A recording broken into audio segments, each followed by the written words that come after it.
ఎన్నికల్లో గెలిచిన బీఆర్ఎస్ ఎమ్మెల్యేపై హైకోర్టులో పిటిషన్లు దాఖలయ్యాయి. బీఆర్ఎస్ ఎమ్మెల్యేలు నిబంధనలు ఉల్లంఘించారంటూ ఓటమి పాలైన అభ్యర్థులు హైకోర్టును ఆశ్రయించారు. ఈవీఎంలు, వీవీప్యాట్లు, అఫిడవిట్లో అవకతవకలు జరిగినట్లు 24 నియోజకవర్గాలకు చెందిన 30 పిటిషన్లు హైకోర్టులో దాఖలయ్యాయి. సిరిసిల్ల ఎమ్మెల్యే కేటీఆర్ పై కాంగ్రెస్ అభ్యర్థి కేకే మహేందర్ రెడ్డి పిటిషన్ దాఖలు చేశారు.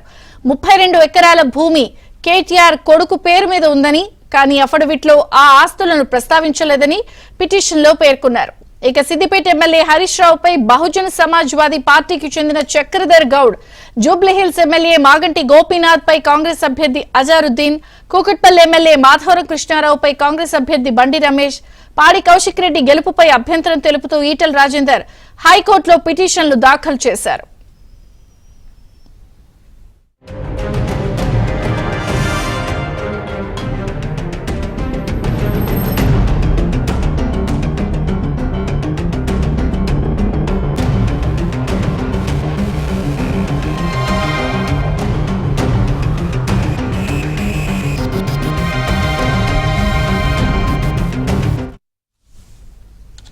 ఇక తెలంగాణ ఎన్నికల్లో గెలిచిన బీఆర్ఎస్ అభ్యర్థులకు సంబంధించి వారి గెలుపుపై అభ్యంతరం వ్యక్తం చేస్తూ తెలంగాణ హైకోర్టులో పిటిషన్లు దాఖలయ్యాయి.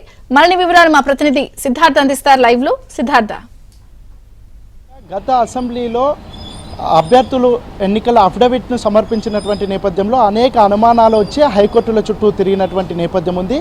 ఈ నేపథ్యంలో ఈ అసెంబ్లీ ఎన్నికల్లో ఇలాంటి ఇబ్బందులు తలెత్తకుండా అప్లికేషన్స్ అంటే నామినేషన్లు ఫిల్ చేసేటప్పుడు చాలా జాగ్రత్తగా ఉండాలని కేసీఆర్ ఆ పార్టీకి సంబంధించినటువంటి ఎమ్మెల్యే అభ్యర్థులకు గైడ్ చేశారు. కానీ ఈసారి కూడా అలాంటి తప్పిదాలే జరిగాయని చెప్పుకోవచ్చు. దాదాపు 24 అసెంబ్లీలలో అభ్యర్థుల ఎన్నికకు సంబంధించి అనుమానాలు వ్యక్తం చేస్తూ దాదాపు 30 అప్లికేషన్స్ అంటే హైకోర్టుకు వెళ్ళారు. వాళ్ళ అభ్యంతరాలు వ్యక్తం చేస్తూ ముఖ్యంగా ఈ ఎన్నికల అఫిడవిట్కి సంబంధించినటువంటి విషయంతో పాటు ఈ వీవీప్యాట్లకు సంబంధించినటువంటి విషయం, ఎన్నికలు జరిగినటువంటి ప్రాసెస్, ఈ అన్ని విషయాలపై దాదాపు 30 ఫిర్యాదులు హైకోర్టుకు వెళ్ళాయి. 24 నియోజకవర్గాల్లో ఇలాంటి ఇష్యూస్ ఉన్నాయి. వీటికి సంబంధించి హైకోర్టులో హైకోర్టుకి సంబంధించి అభ్యర్థులు వెళ్ళారు. గెలిచినటువంటి అభ్యర్థులపై అనుమానాలు వ్యక్తం చేస్తూ దాదాపు 24 మంది హైకోర్టుకు వెళ్ళారు. దీనికి సంబంధించి ప్రాసెస్ నడుస్తూ ఉంది. బీఆర్ఎస్ పార్టీకి సంబంధించినటువంటి కీలక నేతలు కేటీఆర్, హరీష్ రావు, అదేవిధంగా ఆ పార్టీకి సంబంధించిన మరో 22 మంది ఎమ్మెల్యేలపై వీళ్ళ ఎన్నికకి సంబంధించి రివ్యూ జరగాలని హైకోర్టుకు వెళ్ళినటువంటి సిచ్యువేషన్ ఉంది. ఇటు హుజురాబాద్కి సంబంధించి పాడి కౌశిక్ రెడ్డి గెలుపుకి సంబంధించినటువంటి అంశంలో బీజేపీ నుంచి పోటీ చేసినటువంటి అభ్యర్థి ఈటెల రాజేందర్ కోర్టుకు వెళ్ళారు. అదేవిధంగా సిరిసిల్లకి సంబంధించి మాజీ మంత్రి కేటీఆర్పై కేకే మహేందర్ రెడ్డి హైకోర్టుకు వెళ్ళారు. దాన్ని ఆయన ఎన్నికకు సంబంధించి సవాల్ చేస్తున్నారు. ఆయన కొడుకు పేరిట 32 ఎకరాల ఆస్తి ఉంది.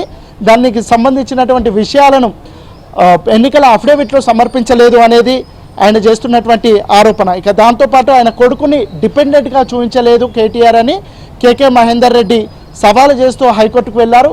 ఇక మాజీ మంత్రి హరీష్ రావు పైన బీఎస్పీ నుంచి పోటీ చేసినటువంటి చక్రధర్ గౌడ్ అనే అభ్యర్థి హైకోర్టుకు వెళ్ళారు.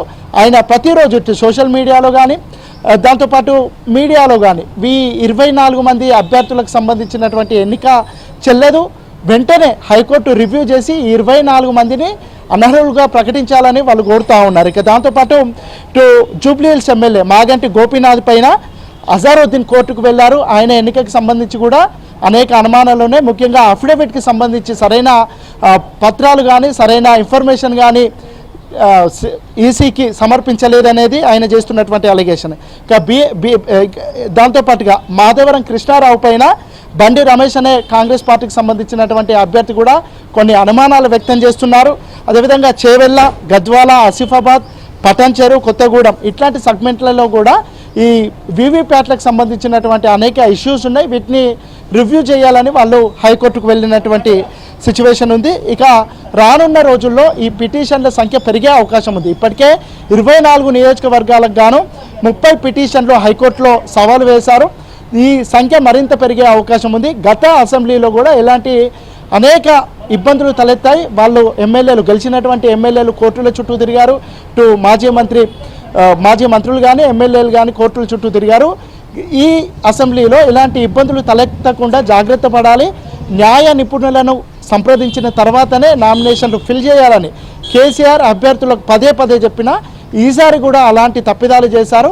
ఈ తప్పిదాలు చేసినటువంటి నేపథ్యంలో వీటిని కన్సిడర్ చేయాలి. ఈ అభ్యర్థులు 24 మంది అభ్యర్థులపై అనర్హత వేటు వేసి తర్వాత ఉన్నటువంటి అభ్యర్థులను గెలిచినట్టుగా ప్రమోట్ చేయాలి, గెలిచినట్టు డిక్లేర్ చేయాలని వాళ్ళు కోరుతున్నారు. దీనికి సంబంధించినటువంటి లీగల్ ఫైట్ అయితే కొనసాగుతూ ఉంది. ఈ 24 నియోజకవర్గాలే కాకుండా వీటి సంఖ్య మరింత పెరిగే అవకాశం ఉంది. ఎందుకంటే పార్టీలలో ముఖ్యంగా కాంగ్రెస్ పార్టీకి సంబంధించినటువంటి నేతలు గాంధీ భవన్లో ఈ అంశానికి సంబంధించినటువంటి చర్చ చేస్తున్నారు. మా నియోజకవర్గంలో కూడా గెలుపొందినటువంటి ఎమ్మెల్యేలు తప్పుడు అఫిడవిట్లు దాఖలు చేశారు, అందులో సరైన ఇన్ఫర్మేషన్ ఇవ్వలేదు, తప్పుడు ఇన్ఫర్మేషన్ ఇచ్చారు అని వీటికి సంబంధించినటువంటి ఇన్ఫర్మేషన్ కలెక్ట్ చేసే పనిలో ఓడిపోయినటువంటి అభ్యర్థులు ఉన్నారు. వాళ్ళు ఇన్ఫర్మేషన్ రాగానే వాళ్ళు కూడా హైకోర్టుకు వెళ్ళే అవకాశం ఉంది. సో మొత్తానికైతే గత అసెంబ్లీలో జరిగినటువంటి ఇష్యూసే ఈ అసెంబ్లీలో కూడా ఎరేజ్ అవుతున్నాయి. మరి హైకోర్టు దీనికి సంబంధించి ఎలా రియాక్ట్